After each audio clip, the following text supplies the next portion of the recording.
प्रणाम। जय शिव शिवा। गणपति उत्सव करीब आ रहा है।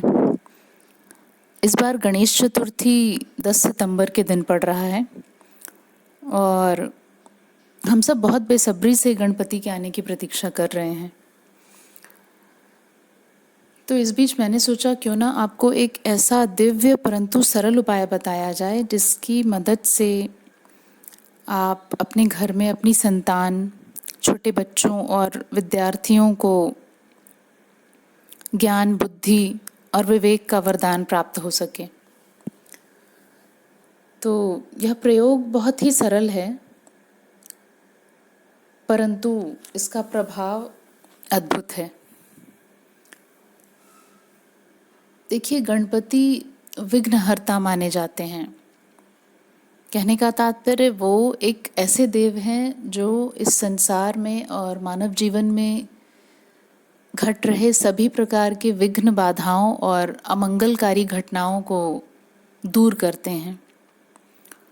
वो एक मंगलकारी देव हैं और हमारे जीवन में घटने वाली सभी मंगलकारी घटनाओं को बल देते हैं।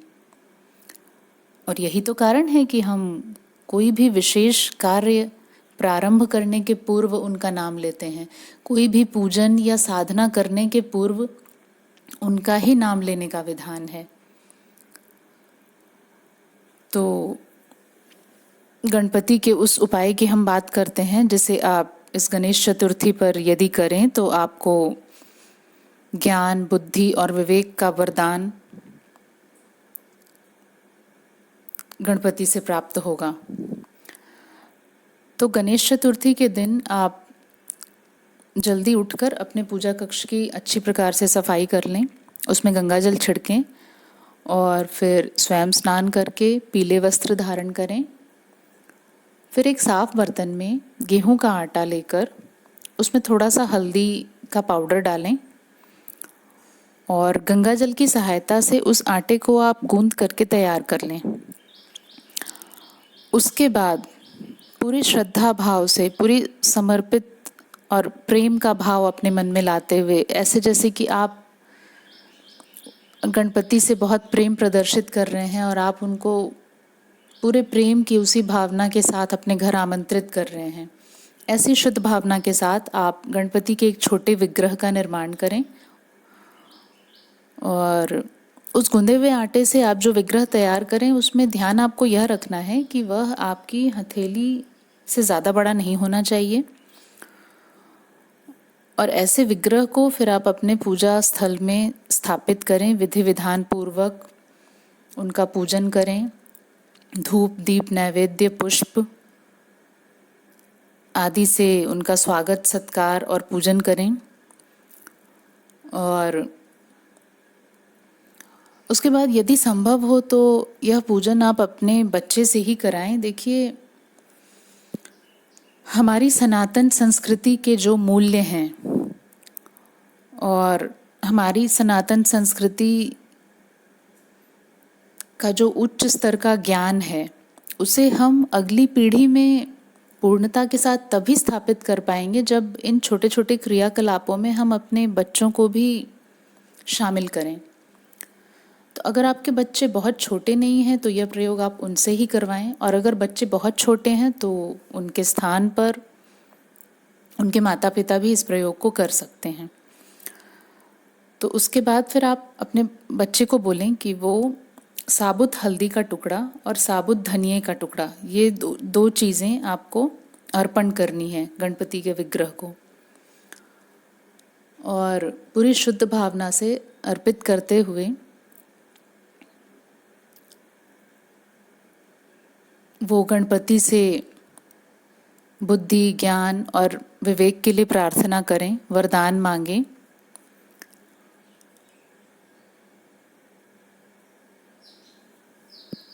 और देखिए, गणपति का पूजन करने का वैसे तो 11 दिनों का विधान है, परंतु कहीं कहीं इसे 1.25 दिन भी रखा जाता है।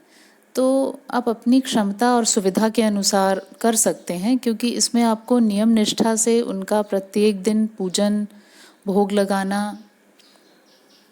आदि चीज़ों का ख्याल रखना पड़ता है। तो आप अपनी क्षमता के अनुसार कर सकते हैं, चाहे तो आप 11 दिन करें या सवा दिन के लिए उनको स्थापित करें, परंतु पूर्ण श्रद्धा भाव और नियम से इस पूजन को, इस साधना को आप संपूर्ण करें। देखिए, मैं यहाँ पर यह भी स्पष्ट कर देना चाहती हूँ कि वहाँ पर हल्दी और साबुत धनिया चढ़ाने का क्या तात्पर्य है। प्रत्येक ग्रह मानव जीवन में घटने वाली कुछ विशिष्ट घटनाओं और क्षेत्रों का प्रतिनिधित्व करता है। तो बृहस्पति और बुध एक ऐसा ग्रह है जो बुद्धि और ज्ञान से संबंधित है। देखिए, देवगुरु बृहस्पति, इनका संबंध तो सीधे सीधे उच्च स्तरीय ज्ञान से है, और बुध जो हैं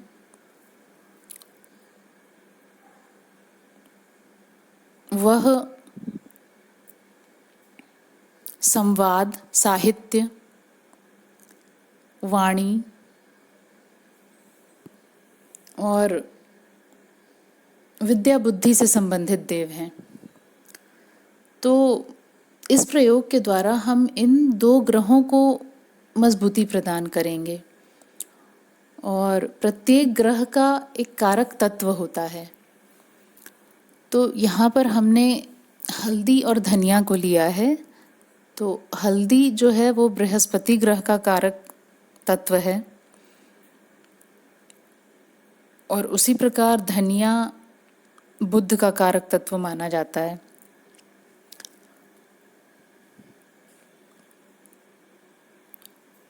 जब आपका पूजन समाप्त हो जाए तब उसके बाद साबुत धनिया और साबुत हल्दी को लेकर के आप हल्दी की जो गांठ है उसे पीस करके या घिस करके आप इस्तेमाल कर सकते हैं, कि जैसे बच्चा मतलब पी जाए या खा जाए किसी रूप में, या तो आप चाहें तो उसका पूरा पाउडर या पेस्ट बना करके अपने खाने में इस्तेमाल करें, चाहे थोड़ा दूध में मिलाकर आप उसे दे सकते हैं। और धनिए के साबुत बीज, जैसा कि अभी मौसम भी है, तो आप उसे अपने घर में गमले में या कहीं आसपास बो दे सकते हैं, जिससे कि धनिए का पौधा निकल आएगा और उस धनिए को फिर आप ग्रहण करें। तो हम प्रतीकात्मक रूप में अपने अंदर की बुद्धि क्षमता और ज्ञान के स्तर को बढ़ाने के लिए जब इन चीज़ों का सेवन करेंगे तो निश्चित रूप से हमारे ज्ञान, विवेक और बुद्धि के स्तर में बढ़ोतरी होगी। तो गणेश चतुर्थी पर आप इस प्रयोग को अवश्य करें और पूर्ण श्रद्धा भाव से, पूर्ण प्रेम भाव से गणपति का पूजन करें।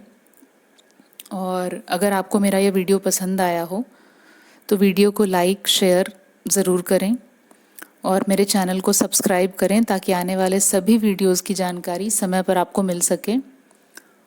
और ज़्यादा से ज़्यादा इस वीडियो को शेयर करें ताकि ज़्यादा लोगों तक इसकी जानकारी पहुंच सके। और आपको यह वीडियो कैसा लगा यह आप कमेंट करके भी ज़रूर बताएं। जय शिव शिवा।